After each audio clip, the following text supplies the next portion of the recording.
আসসালামু আলাইকুম রহমতুল্লাহি ওবরাকাত মাওলায়া সল্লি ওসাল্লিম দাইমান আবাদা আলা হাবিবিহিল করিম।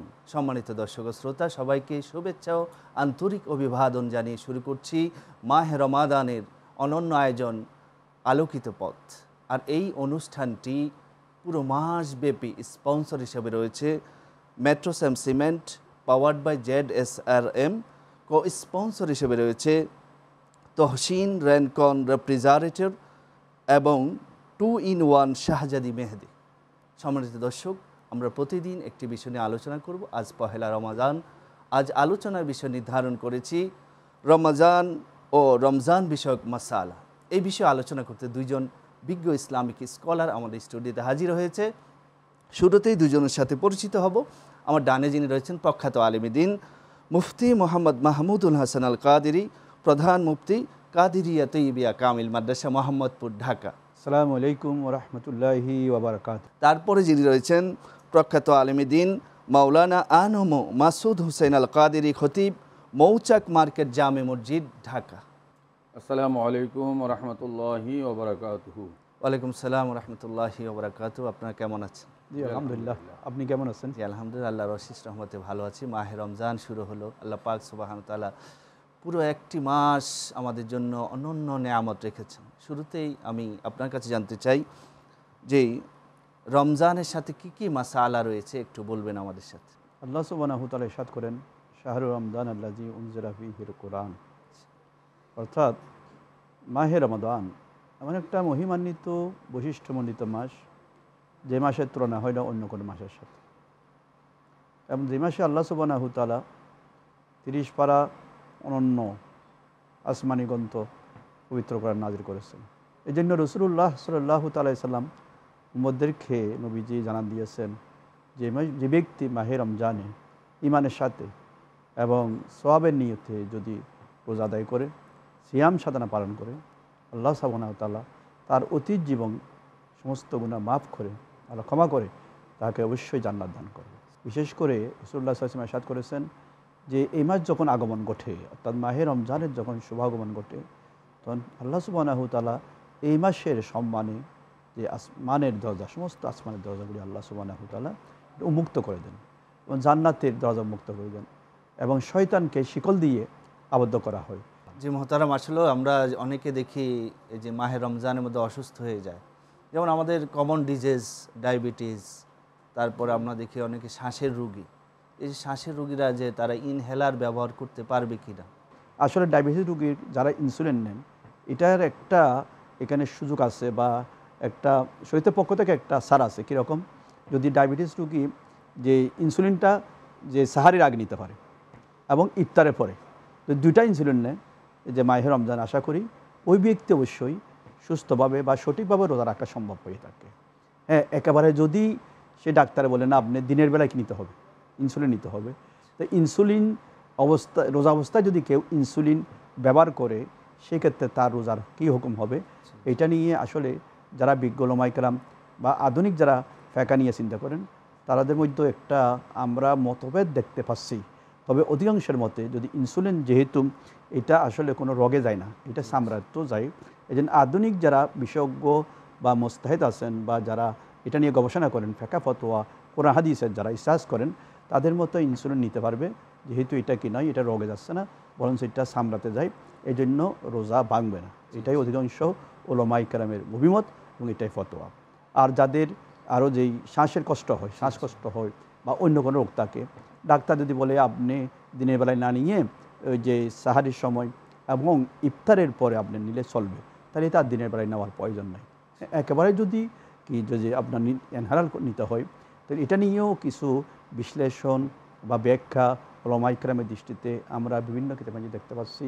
সেটা হচ্ছে আসলে যে ইনহেলার দুই ধরনের হয়ে থাকে।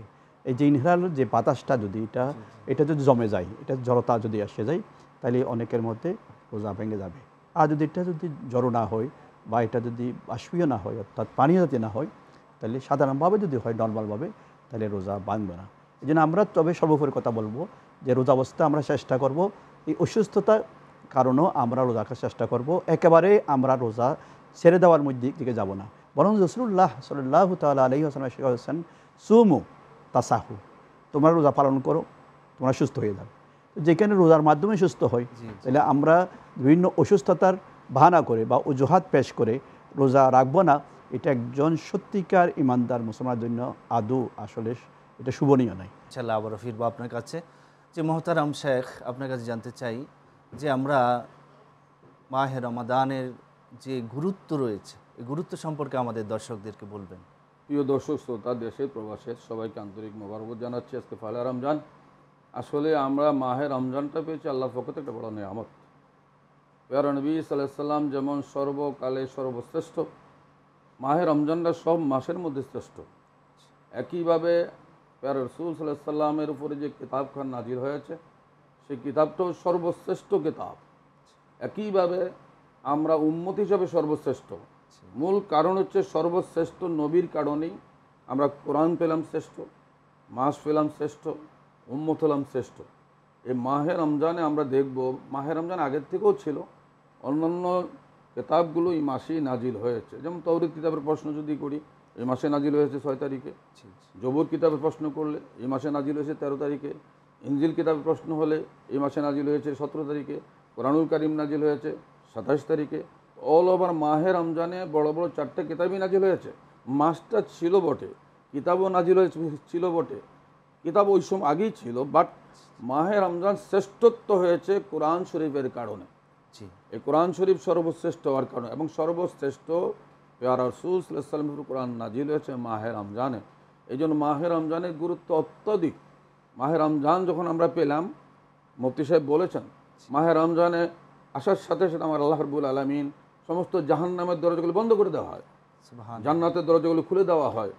আল্লাহ রহমতের ফেরেশতা আমাদের জন্য মাগফিরাত কামনা করছেন, এবং মাহে রমজানে আদায় করলে মাহে রমজানটাকে আল্লাহ কিয়ামতের ময়দানে একটা আকৃতি ধারণ করবেন। আকৃতি ধারণ করিয়ে এই মাহে রমজান আমাদের পক্ষে সুপারিশ করবেন, আয় আল্লাহ, তোমার বান্দারা আমি দিনের বেলায় তাকে খেতে দেইনি, পানাহার থেকে বিরত রেখেছি, বৈধ বিবি ছিল তার কাছে যেতে বিরত করেছি, আল্লাহ এই বান্দার জন্য আমি আপনার কাছে মাগফিরাত কামনা করি, সুপারিশ করছি। ইনশাআল্লাহ বিরতির পর আবার শুনবো। সম্মানিত দর্শক শ্রোতা, ছোট্ট একটি বিরতি, আমাদের সাথেই থাকুন।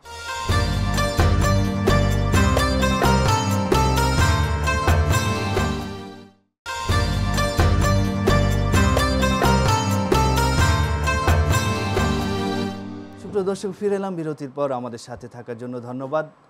আমাদের পুরো মাস ব্যাপী রয়েছে স্পন্সর হিসেবে Metrocem cement, powered by ZS এরাম, কো স্পন্সর হিসেবে রয়েছে তহসিন রেনকন রেফ্রিজারেটর এবং 2-in-1 শাহজাদি মেহেদি। জি মোহতারাম, আপনি আলোচনা করছিলেন। আসলে আমরা যেটা আল্লাহ রাব্বুল আলামিনের পক্ষ থেকে পেয়েছি মাহে রমজান, এটা কিন্তু আল্লাহর মাস। আল্লাহ নিজে আমাদের হাদিয়া হিসেবে দিয়েছেন আল্লাহর পক্ষ থেকে। খেয়াল রাখতে হবে আমাদেরকে যে যত বড় তার পক্ষ থেকে যে হাদিয়াটা পাওয়া যায়, এটা অনেক বড় হাদিয়া, ওপটোকন প্রেজেন্টেশন। আল্লাহ আমাদেরকে এমন একটা হাদিয়া দিয়েছেন, এটা যদি আমরা কদর করতে পারি, মাহে রমজানটাকে যদি ইজ্জত করতে পারি, সম্মান করতে পারি। আমার হঠাৎ মনে হয়ে গেল, কিতাবের মধ্যে আসলে নুজহাতুল মাজালিসের মধ্যে আপনার বোখারাতে একজন অগ্নি পূজক, তার ছেলে বাজারে গেছে, তার ছেলে সব রোজাদারদের সামনে খাচ্ছিলেন। তো উনি তার ছেলেকে একটা থাপ্পড় মারলেন। বাবা কেন থাপ্পড় মারল? আমরা তো রোজাদার না, তুমি তো রোজাদার না, কিন্তু রোজাদারদের সামনে তুমি যে খাচ্ছিলে আমার কাছে এটা খুব খারাপ লেগেছে, যেহেতু সবাই রোজা রেখেছে, তুমি কেন খাচ্ছ? কোনো এক বুজুর্গ দেখলেন ওই লোকটা মারা যাওয়ার পরে সে জান্নাতের বাগানের মধ্যে বিচরণ করছে। প্রশ্ন করা হলো, কি ব্যাপার, আপনি তো অগ্নিপূজক ছিলেন? হ্যাঁ, আমি রোজার মাসের সম্মানে, রোজাদারের সম্মানে আমার বাচ্চাকে আমি আঘাত করেছিলাম, শাসন করেছিলাম, এর বদৌলত আল্লাহ মৃত্যুর সময় আমাকে ঈমান নসিব করেছেন, এবং ঈমান নসিব করার কারণে আল্লাহ রাব্বুল ইজ্জত আমাকে এই সুন্দর বেহেশতের বাগান উপহার দিয়েছেন, পায়সারি করছি। একজন বিধর্মী অগ্নি পূজক যদি রোজার মাসের ইজ্জতের কারণে, রোজাদারের সম্মানের কারণে তার নসিবে ঈমান থেকে থাকে, জান্নাত পেতে পারে। আমরা তো ঈমানদার মানুষ, আমরা মুসলমান মানুষ, আমরা চেষ্টা করব যারা আমরা রোজা রাখছি এবং যারা উপায়ন্ত রোজা রাখে না তারাও যেন সাবধান হয়ে যায়। আজকে দিনের বেলা আমরা দেখব রাস্তাঘাটের মধ্যে কীভাবে দোকানপাট খুলে প্রকাশ্যে মানুষ খাওয়া দাওয়া করছে।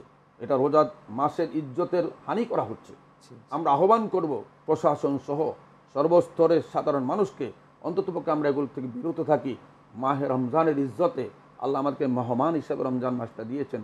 এই মাহে রমজানের ইজ্জতের খাতিরে অন্ততপক্ষে আমরা চেষ্টা করব আল্লাহর পক্ষ থেকে যেহেতু আমরা মেহমান হিসেবে পেয়েছি এর ইজ্জত করব, তাজিম করব, সম্মান করব। হতে পারে এর উসিলেও আল্লাহ আমাকে একটা পরিত্রাণের ব্যবস্থা করে দেবে। জি, চমৎকার আলোচনা করছেন। ইনশাল্লাহ আবারও ফিরবো আপনার কাছে। যে মোহতারাম, আপনার কাছে জানতে চাই যে আমরা যে মাহে রমাদানের অনেকেই যে ইনহেলার কথা আপনি বলছিলেন আগে, কিন্তু আমরা অনেকে তেল দেখা যাচ্ছে তেল দিচ্ছে, তো তেলটা যদি কোনো কারণে তার নাক দিয়ে অথবা কান দিয়ে প্রবেশ করে রোজা ভঙ্গ হবে কিনা? চমৎকার বললেন। আসলে রমজান অবস্থায় বা রোজাতে আমরা সব কিছু সতর্কতা অবলম্বন করা এটা আমাদের ইমানি দায়িত্ব। কেউ যেন অবহেলা না করে যে মাহে রমজান রাখছি, রোজা রাখছি, তো যেভাবে স্বাভাবিক সেভাবে করব, বা অবহেলা করব বা হেরফের করব বা এটার গুরুত্বহীন, এটা সম্ভব না। একটা রোজা শুধু এটার উপবাস থাকে না। রোজার নাম হচ্ছে মূলত আল্লাহ সুবহানাহু ওয়া তাআলা যেই ইরশাদ করেছেন লাআল্লাকুম তাত্তাকুন, যাতে তোমরা ধার্মিক হয়ে যাও, আল্লাহওয়ালা হয়ে যাও, রসুলমুখী হয়ে যাও, মসজিদমুখী, ইসলামমুখী, যে ধর্মওয়ালা হয়ে যাও।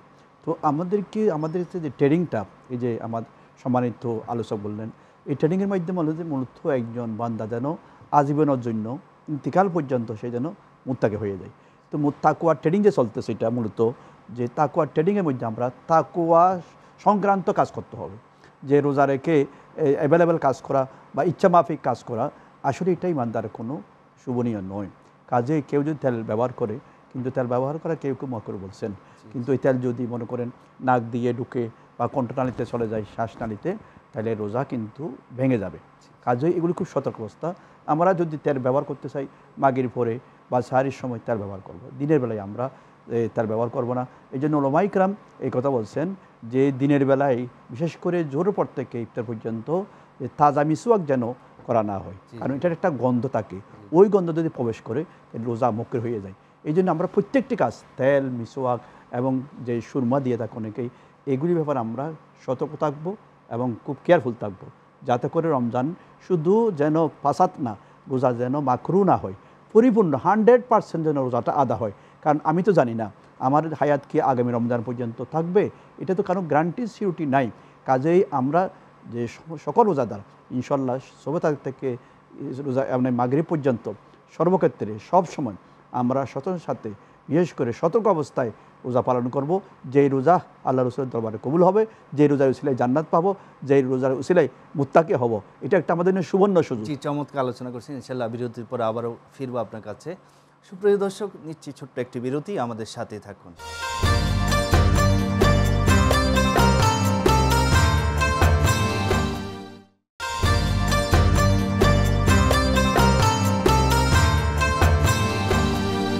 সুপ্রিয় দর্শক, ফিরে এলাম বিরতির পর। আমাদের সাথে থাকার জন্য ধন্যবাদ। আমাদের পুরো মাসব্যাপী স্পন্সর হিসেবে রয়েছে Metrocem cement, powered by ZSRM, co sponsor হিসেবে রয়েছে তহসিন রেনকন রেফ্রিজারেটর এবং 2-in-1 শাহজাদি মেহেদি। যে মহতারাম আপনি আলোচনা করছিলেন, আরেকটি বিষয় আপনার সাথে আমি একটু যোগ করতে চাই যে আমরা ইনহেলার ব্যাপারে একটা প্রশ্ন জেগে থাকে যে ওখানে তো যে বাতাসটা, এটা তো মেধার মধ্যে চলে যায়, কোনো কিছু যদি ব্রেনে চলে যায় ওটার হুকুম কী হবে?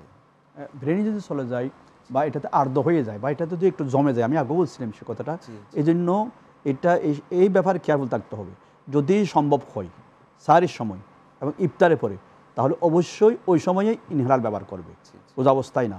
একেবারে যদি কোনো বিজ্ঞ ডাক্তার সাজেস্ট করে না আপনার দিনের বেলায় রাখবে, সেক্ষেত্রে কিন্তু খুব সাবধানে ব্যবহার করতে হবে। তারপর রোজা যেহেতু বাঙার কেউ কেউ পক্ষে আছে বা মতামত দিয়েছেন, এই জন্য আমরা চেষ্টা করব এবং আমরা এটা খুব গুরুত্ব সহকারে বলবো যে আমরা যেন রোজাটা কোন সময়, অর্থাৎ ইনহেলাল যেন সুবে সাদের সময় আগে এবং মাগরিবের পরে করব, তাহলে এটা সন্দেহমুক্ত, আর কোনো ধরনের কনফিউজড হতে হবে না। যে আপনি ফিদিয়ার কথা বলছিলেন যে আগে, ফিদিয়ার কথা বলছে যে ওই ব্যক্তির জন্য, সবার জন্য নয়, যে ব্যক্তি অসুস্থ হয়ে পড়ে এবং তার সুস্থতা ইন্তেকাল পর্যন্ত ফিরে আসার সম্ভাবনা না থাকে, সেক্ষেত্রে তার ফিদিয়া দিবে। তার মানে একটা রোজার বিনিময়ে একটা ফিতরা অথবা 2 জন মিসকিন বা নিঃস্ব গরিব অসহায় ব্যক্তিকে 2 বেলা খাবার অথবা সমপরিমাণ অর্থ প্রদান করবে। এইটা বর্তমানে 150 থেকে 200 টাকা লাগবে মিনিমাম। তাহলে প্রতি রমজানের বিনিময়ে যে একটা 30টা রোজা হলে 30টা রোজার বিনিময়ে সে ফিদিয়া দিবে 200 টাকা বা 150 টাকা করে, যা আল্লাহ সুবহানাহু ওয়া তাআলা এটা কবুল করবেন। আর যদি আবার সেই যদি ফিরে আসে, সুস্থ হয়ে আসে জীবনের যে কোনো সময়, তাহলে ওই ফিদিয়া কাজ হবে না, কার্যকর হবে না। আবার নতুন করে একটা রোজার বিনিময়ে আরেকটা রোজা কাজা করতেই হবে সে। তারা আপনার কাছে রমজানের আরও কি কি ফজিলত আছে একটু বর্ণনা করবেন? মাশাআল্লাহ, আসলে আমরা মাহে রমজানের রোজা মুখে আলোচনা হচ্ছিল, আমাদের দর্শক শ্রোতারা শুনছিলেন। আসলে মাহে রমজানে আমরা যে কাজগুলো করলাম বা করব, সবসময় আমাদের খেয়াল রাখতে হবে মাহে রমজানটা আল্লাহ আমাদের জন্য একটা উপহার হিসাবে দিয়েছেন, সে কথা আমি বারবার বলেছিলাম। তারা রাসূল সাল্লাল্লাহু আলাইহি ওয়াসাল্লাম একটা কথা বলেছেন, লিস-সায়মে ফারহাতান, রোজাদারের জন্য দুইটা আনন্দের সংবাদ আছে, শুভ সংবাদ। একটা হচ্ছে কি, ইনদা ফিতরিহি, যখন ইফতারকে সামনে নিয়ে বসে আছি, জি, ফারহাতুন ইনদা ইফতারিহি, আমরা যখন ইফতার নিয়ে সামনে বসে আছি, ওই সময় আল্লাহ রাব্বুল আলামিন তার ফেরেশতাদেরকে নিয়ে নিজে গর্ব করছেন, অহংকার করছেন, আমার বান্দারা দেখো ইফতারকে সামনে নিয়ে বসে আছে, কিন্তু আমি আল্লাহর ভয়ে সে ইফতার খাচ্ছে না। ইচ্ছা করলে খেতে পারতো, গোপনও খেতে পারতো, কিন্তু তার ভিতরে একটা ভয় কাজ করছে, আল্লাহ তুমি তো দেখতেছো আমি ইফতার নিয়ে বসে আছি, একটা আনন্দের বিষয়, কখন ইফতারটা মুখে দেবো, ইনদা লিকায়ে রাব্বিহি।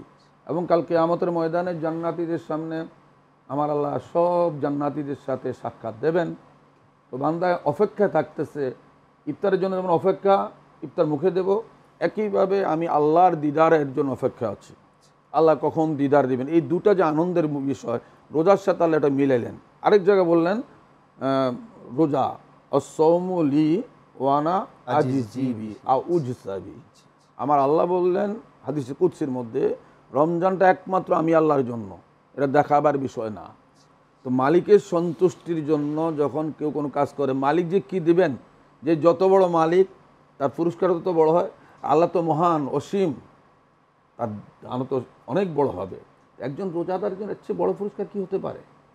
একজন রোজাদার রোজা রাখলে আল্লাহ রব্বুল আলামিন, যিনি আমার খালেক এবং মালেক, তিনি তার কুদরতে হাতে আমাকে দান করবেন, পুরস্কৃত করবেন। একইভাবে বললেন, না শুধু পুরস্কার না, তোমরা ঘাবড়াবে না, তুমি আমার বান্দা, আমি তোমার মালিক, আমি নিজেই তোমার হয়ে যাব, আমি নিজে তোমার হয়ে যাচ্ছি। সুবহানাল্লাহ। এই যে আল্লাহর পক্ষ থেকে আমাদের জন্য যে একটা মহান ঘোষণা, এটা যদি আমরা আসলে উপলব্ধি করি, আমরা যে বান্দা হিসাবে, আমরা তো ক্ষুদ্রতর, আমরা গুনাহগার, আমরা খাকসার, সিয়াকার, বদকার, আমাদের প্রতিটা কদমে গুনাহ রয়েছে, চোখের গুনাহ রয়েছে, হাতের গুনাহ রয়েছে, পায়ের গুনাহ রয়েছে, কানের গুনাহ রয়েছে, জবানের গুনাহ রয়েছে। এমন পাপিষ্ঠ বান্দাকে আল্লাহ বলছেন, আমি মালিক তোর হয়ে গেলাম, আমি মালিক তোকে দেব। এর চেয়ে বড় ঘোষণা কি হতে পারে?